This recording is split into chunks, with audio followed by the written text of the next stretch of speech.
میرے رب نے روزہ اس لیے دیا ہے کہ ہم اس کے ماننے والے بن جائیں۔ دیکھو نا، ایک مہینہ آپ کمرے میں بیٹھے ہیں، بھوک بھی لگی ہوئی ہے، پیاس بھی لگی ہوئی ہے، نہ آپ کھا رہے ہیں نہ پی رہے ہیں۔ کتنی بڑی ایمان کی چیز ہے۔ اور آپ کوشش کرتے ہیں کہ رمضان میں سچ بولوں، جھوٹ نہ بولوں، غلط نہ تولوں، ہیرا پھیری نہ کروں، بے ایمانی نہ کروں۔ بہت تھوڑے بدقسمت ہیں جن کو خیال نہیں آتا، وہ اسی روٹین پہ چلتے ہیں۔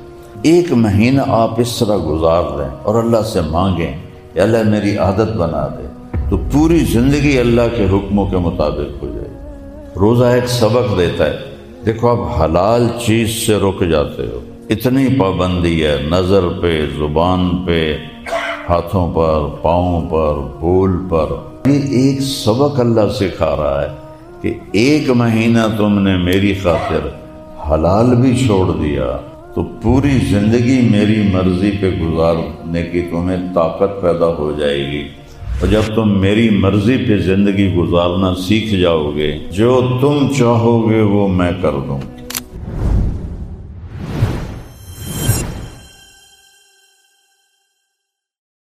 میرے نبی 3 کھجوریں کھا کے افطاری سحری کر لیتے تھے، 3 کھجوریں کھا کے افطاری کر لیتے تھے۔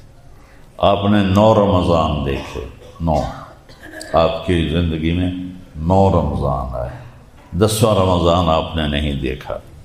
اور 9 ہر سال آپ رمضان میں قرآن کا دور کرتے تھے جبریل کے ساتھ، لیکن 9ویں رمضان میں آپ نے جبریل کے ساتھ 2 دفعہ دور کیا قرآن کا۔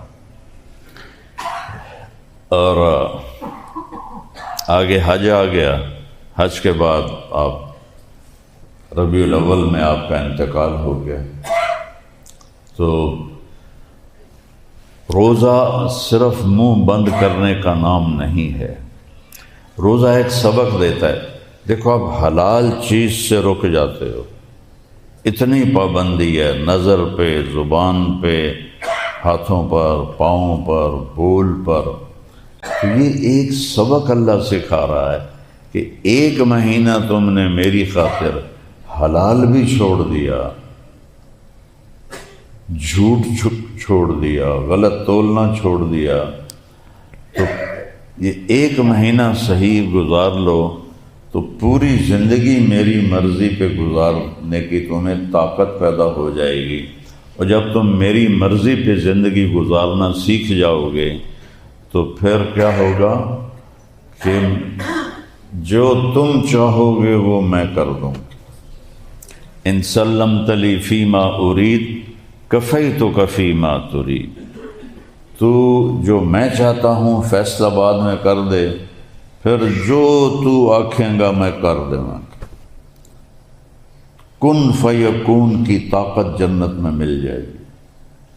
اب سوچو، کن فیکون کی طاقت مل جائے گی۔ ادھر جانا ٹک، ابھی میں انگلینڈ سے واپس آیا ہوں پرسوں، تو یہاں سے دبئی جاتے ہیں، وہاں کبھی 3 گھنٹے کا سٹے ہوتا ہے، کبھی 2 گھنٹے کا ہوتا ہے، کبھی 4 گھنٹے کا ہوتا ہے، بہ کے اباسیاں لینے ہیں، پھر 7 گھنٹے کا سفر آگے کرتے ہیں۔ کینیڈا جانا ہو تو صبح کے 3:30 پر فلائٹ ہے اور 15 گھنٹے کا سفر ہے، تارے نظر آنے لگتے ہیں۔ وہاں ہوگا کن فیکون، کن فیکون۔ اللہ آپ کو طاقت دے گا، اللہ کی طرف سے ایک خط آئے گا۔ خط نہیں آتے، کسی بڑے آدمی کا خط آئے، اب تو خط رہ نہیں، اب تو میسج ہیں، تو کوئی بڑا آدمی بھی میسج کر آگے کہ یار مینو میسج ہے، میاں صاحب دا میسج ہے۔ تو میری بات سنو، اپنی عزت کو پہچانو۔ اللہ کی قسم، میری آپ کی عزت پیسے پر نہیں ہے، کہ عزت ذلت اللہ بھیجتا ہے۔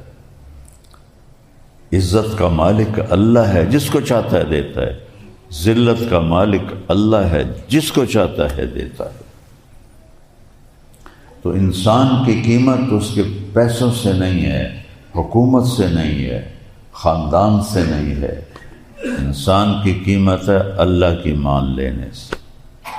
اللہ تعالیٰ فرما رہا ہے تو میری مان لے، میں تمہیں کن فیکون کی طاقت دے دوں گا۔ اللہ خط لکھے گا اپنے بندے کو، مطلب وہ تو جیسے اس کی شان ہے، یہ تو نہیں کہ اپنے ہاتھ سے لکھے گا، لیکن اللہ کی طرف سے خط آئے گا تو وہ فرشتہ آ کے پیش کرے گا۔ اللہ نے آپ کو خط بھیجا ہے، اس پر کیا لکھا ہوگا؟ من العزیز الرحیم الی العزیز الرحیم۔ اللہ اکبر۔ یہ خط ہے عزت دار رب کی اور مہربان رب کی طرف سے اپنے اس بندے کے نام۔ اب وہ خود بھی اب عزت دار بن چکا ہے اور مہربان بن چکا ہے۔ من الحی القیوم الی الحی القیوم، ہمیشہ قائم اور ہمیشہ زندہ ذات کی طرف سے یہ خط ہے اپنے اس بندے بندی کے نام، جو وہ بھی اب ہمیشہ قائم ہو گیا ہے اور ہمیشہ زندہ ہے۔ اس سے بڑی عزت کوئی ہو سکتی؟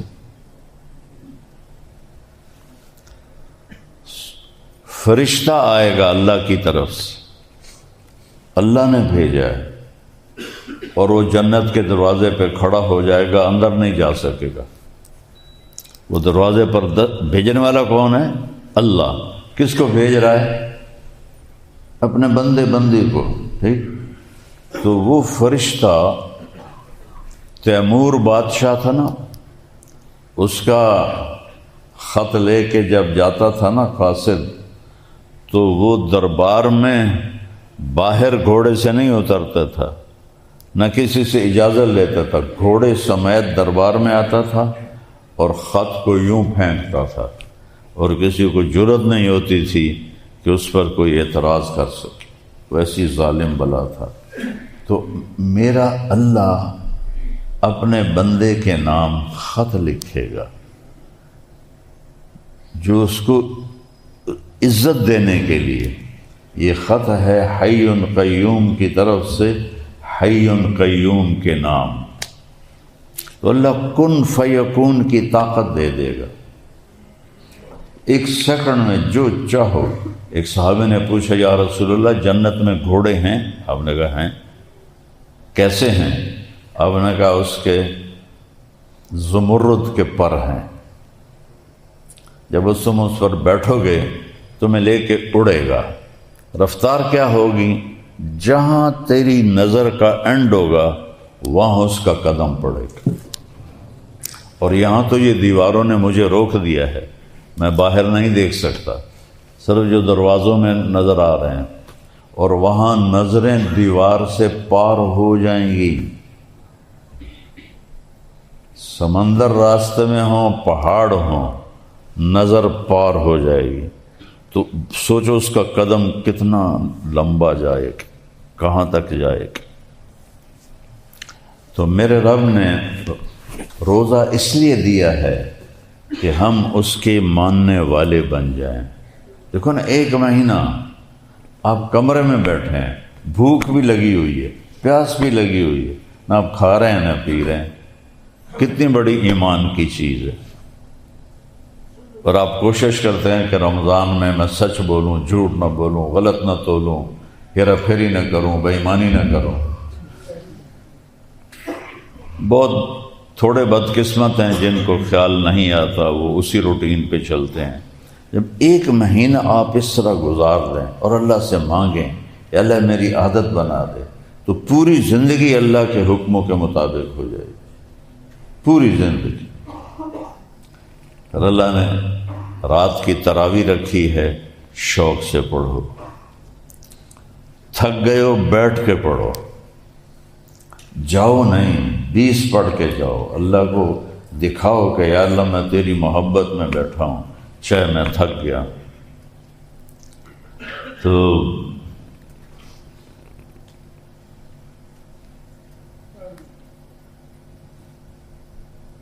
اللہ تعالیٰ آخری رات کہے گا میرے بندوں نے دن میں روزے رکھے، رات کو کھڑے ہو کے قرآن سنا، تو جاؤ میں نے تم سب کو معاف کر دیا، تم سب کی بخشش کر دی۔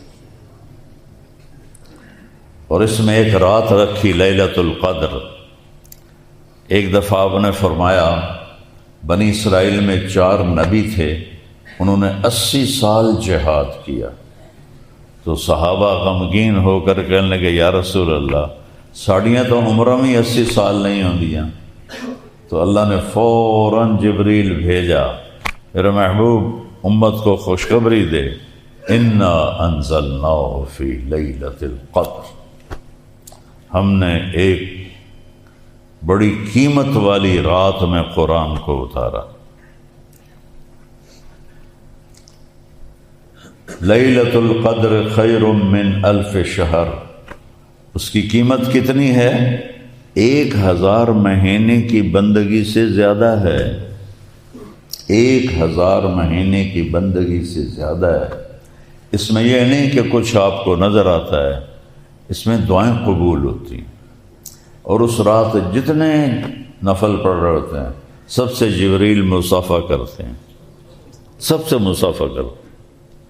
سونے والوں کے لیے دعا ہوتی ہے، اور جو اعتکاف میں ہوتے ہیں وہ سوئے ہوں یا جاگ رہے ہوں وہ سب عبادت ہی لکھا جاتا ہے، اور ان سے مصافحہ کرتے ہیں۔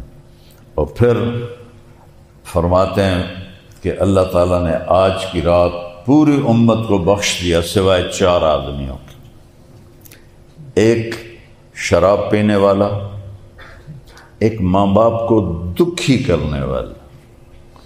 دکھی کرنا اور چیز ہے اور تھوڑی نافرمانی کرنا اور چیز ہے۔ دے نا ٹیشو پیپر دے، ٹیشو پیپر دے۔ عاقل والدیہ، نافرمانی کا لفظ نہیں استعمال کیا اپنے لیے، من یعص اللہ ورسولہ، جو اللہ رسول کی نافرمانی کرتا ہے۔ ماں باپ کے لیے کہا من عق والدیہ، عقہ کیسے کہتے ہیں؟ یہ باہر والے بھی اندر والے بھی، دیکھو یہ میں نے ایک ٹیشو پیپر لیا ہے، اب میں اس کے ٹکڑے کر رہا ہوں،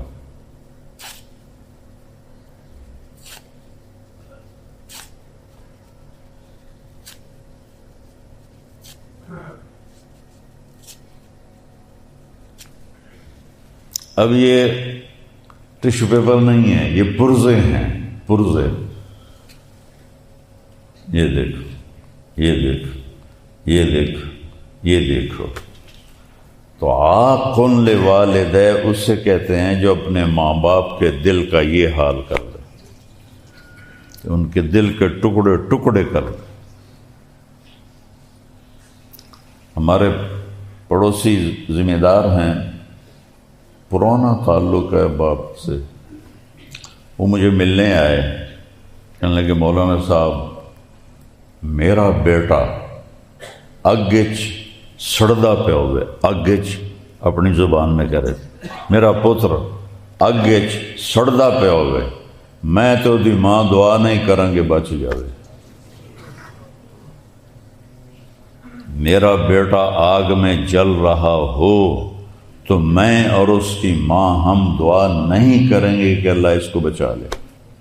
اس کو کہتے ہیں عقوق الوالدین، کہ والدین کا دل ایسے پرزے پرزے کر دینے والے کو، چھوٹی موٹی نافرمانی تو سب سے ہو جاتی ہے، وہ اس پہ یہ سزا نہیں، یہ اس پہ سزا ہے کہ جو والدین کے آنسو نکال دے اور ان کو ذلیل و خوار کر دے کم بخت۔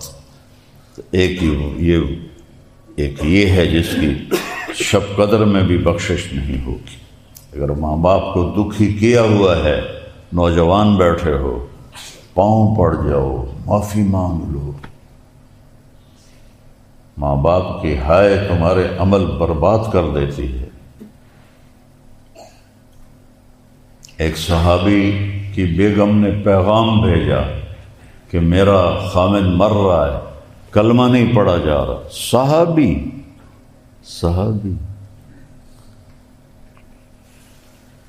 علقمہ ان کا نام تھا۔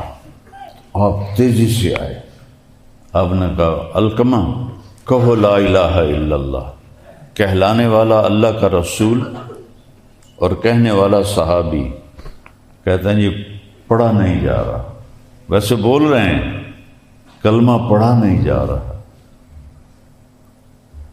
اللہ اکبر۔ تو آپ نے فوراً پوچھا ماں باپ میں کون زندہ ہے؟ کہا جی ماں زندہ ہے۔ اس پہ ناراض ہے یا خوش ہے؟ کہا جی ناراض ہے۔ تو آپ نے پیغام بھیجا علقمہ کی ماں میں آ جاؤں تمہارے پاس یا تم آتی ہو؟ کہا نہیں یا رسول اللہ میں آتی ہوں۔ آ گئے۔ وہ الگ ہو کے رہ رہی تھی بیٹے سے، ان کو نہیں پتا کہ پتر مرا نہ رہے۔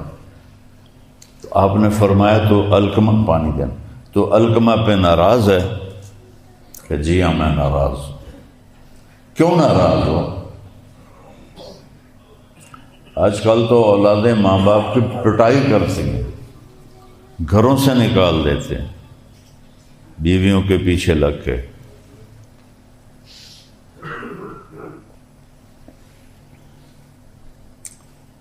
فزیکلی مارتے ہیں۔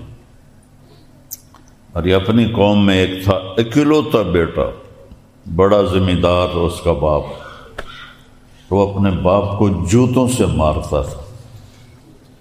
اب کئی سال سے نہ اس کی جان نکلتی ہے نہ بچتی۔ عبرت کا مقام ہے۔ آپ نے فرمایا کیوں ناراض ہو؟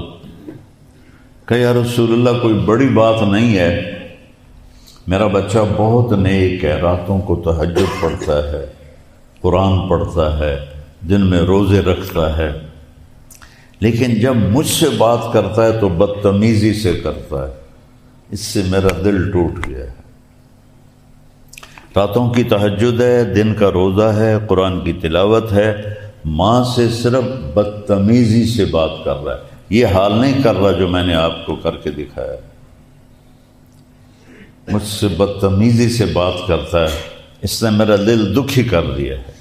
آپ نے فرمایا تو معاف کرو گی؟ میرا جی نہیں چاہتا۔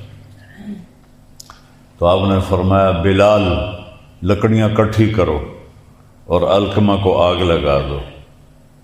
وہ کہنے لگی کیوں یا رسول اللہ؟ کہ تو اگر معاف نہیں کرے گی تو یہ جہنم میں جلے گا، میں یہاں جلا دوں تاکہ آگے اس کا کام آسان ہو جائے، تو معاف کرتی ہے کہ میں اسے نہ جلاؤں؟ کہا نہیں، ہاں جی میں اتنا حوصلہ تو نہیں ہے کہ بیٹے کو جلتا دیکھوں، میں معاف کرتی ہوں۔ تو آپ نے فرمایا قل لا الہ الا اللہ۔ تو صحابی ساری دنیا شیخ عبد القادر جیلانی سے بھر جائے تو ایک صحابی کے ایک عمل کو بھی نہیں پہنچ سکتے، اور وہ کلمہ نہیں پڑھ پا رہے۔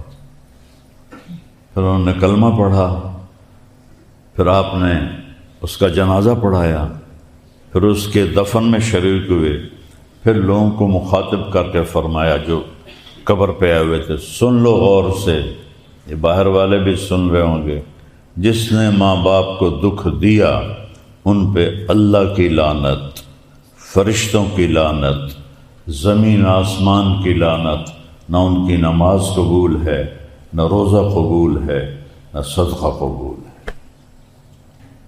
تو اللہ کے نبی نے فرمایا ایک تو شرابی کی بخشش نہیں ہوتی کا مطلب ہے کہ جب تک یہ پی رہا ہے نہیں ہوگی، توبہ کرے گا فوراً معاف۔ ماں باپ کو دکھی کرنے والا اس کی بخشش نہیں ہوتی، معافی مانگ لے فوراً معاف۔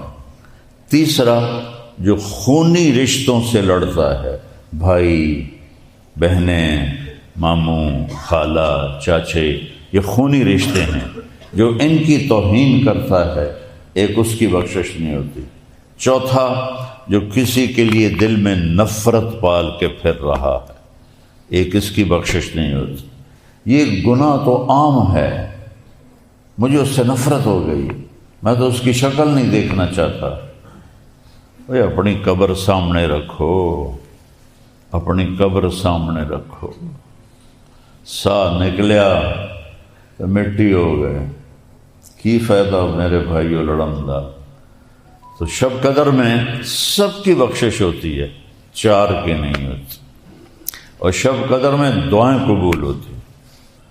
تو یہ اللہ تعالیٰ نے ہمیں ایک عمل دیا ہے، کہیں اٹک جاؤ روزہ رکھو، نفل پڑھو، غیبی دروازہ کھل جائے گا، اس کی سفارش کراؤ، اس کی سفارش کراؤ، اللہ کی سفارش کرو، روزہ رکھ، تو اللہ آپ کے کام بنائے گا۔ تو بس میری آخری بات ہے، اگر آپ کسی سے لڑے ہوئے ہیں صلح کر لیں، کسی سے آپ کا بائیکاٹ ہے اس کے ساتھ خود جا کے مل لیں تاکہ آپ کے روزہ قیمتی بنے، کسی سے نفرت ہے دل سے نکال دیں، کوئی شراب کا عادی ہے توبہ کر لے، کوئی ماں باپ کو دکھ دے رہا ہے ان کے پاؤں پڑ کے معافی مانگ لے، کوئی رشتہ داروں سے لڑا ہوا ہے معافی مانگ لے، کسی کی نفرت دل میں پالی ہوئی ہے اس کو دھو دے، تو آپ انشاءاللہ 14ویں کے چاند کی طرح اٹھیں گے قیامت کے دن۔ میرے محبوب صلی اللہ علیہ وسلم تو روزہ رکھتے تھے یوم وصال۔ عبداللہ بن زبیر ایک صحابی ہیں، یکم رمضان کو سحری کھاتے تھے اور 15 رمضان کو افطاری کرتے تھے، پھر 15 رمضان کو سحری کھاتے تھے اور 29 رمضان کو جا کے افطاری کرتے تھے۔ ایک دفعہ اللہ کے نبی نے یہ پچھنے لگوائے تو اس کا خون نکلا، تو عبداللہ بن زبیر سے فرمایا انہوں کدیں دبا دے کسی میں پتہ نہ لگے۔ وہ باہر گئے اور پی لیا۔ جب واپس آئے تو آپ نے کہا کیا کیا؟ کہا یا رسول اللہ وہاں دبایا ہے جہاں کوئی دیکھ ہی نہیں سکتا۔ آپ نے کہا لعلہ کا شرب تھا، لگتا تو نے پی لیا ہے؟ کہا جی۔ کہ بس پھر تیرے سامنے کوئی کھڑا نہیں ہو سکے گا۔ تو ایک دفعہ پہلوانوں کی، شہ سواروں کی بات ہو رہی تھی، فلاں ایسا فلاں ایسا، تو کسی نے کہا عبداللہ بن زبیر کا آپ لوگ نام نہیں لے رہے؟ کہا وہ کوئی انسان تھوڑے ہی ہے، وہ تو جن ہے۔ اللہ کے نبی نے جو خون جو پیا تھا، مدینہ سے روزہ رکھ کے چلتے تھے اور مکے آ کے افطار کرتے تھے 8 دن کے بعد۔ اور کیسے سفر تھے اونٹوں کے اور کیسے مشکل، لیکن اللہ نے ان کو ایسی طاقت بخشی تھی۔ اور جس دن شہید ہوئے ہیں ان کے ساتھی چھوڑ گئے، ان کے پاس صرف 18 آدمی رہ گئے، اور حجاج ابن یوسف کے 3000 کے لشکر کو صبح سے عصر تک روکے رکھا، صرف 18 آدمیوں کے ساتھ۔ آخر حجاج بدبخت نے کہنے لگا انہوں پتھر مارو، یہ سوچ کوئی نہیں ڈھانا۔ تو وہ اوپر سے انہوں نے نا وہ غلیل ہوتی تھی اس کے پتھر حرم شریف کے اندر تھے، تو کچھ دیر کے بعد ایک پتھر یہاں لگا، اتنا بڑا پتھر تھا، تو ایک دم خون نکلا۔ تو انہوں نے شعر پڑھا، شاعری تو ان کی فطرت میں تھی، وَلَسْنَا عَلَى الْآقَابِ تَضْمَا قُلُومُنَا وَلَكِنْ عَلَى الْأَقْدَامِ تَقْطُرُ الدِّمَاءُ۔ ہم وہ نہیں ہیں جو پیٹھ پہ زخم کھا کے ایڑیوں کو رنگین کرتے ہیں، پیٹھ پہ خون نکل گیا تو ایڑیوں پہ آئے گا نا۔ کہ ہم وہ نہیں ہیں جو پیٹھ پہ زخم کھا کے ایڑیوں کو رنگین کرتے ہیں، ہم وہ ہیں جو ماتھے پہ زخم کھاتے ہیں اور پنجوں کو مہندی لگاتے ہیں۔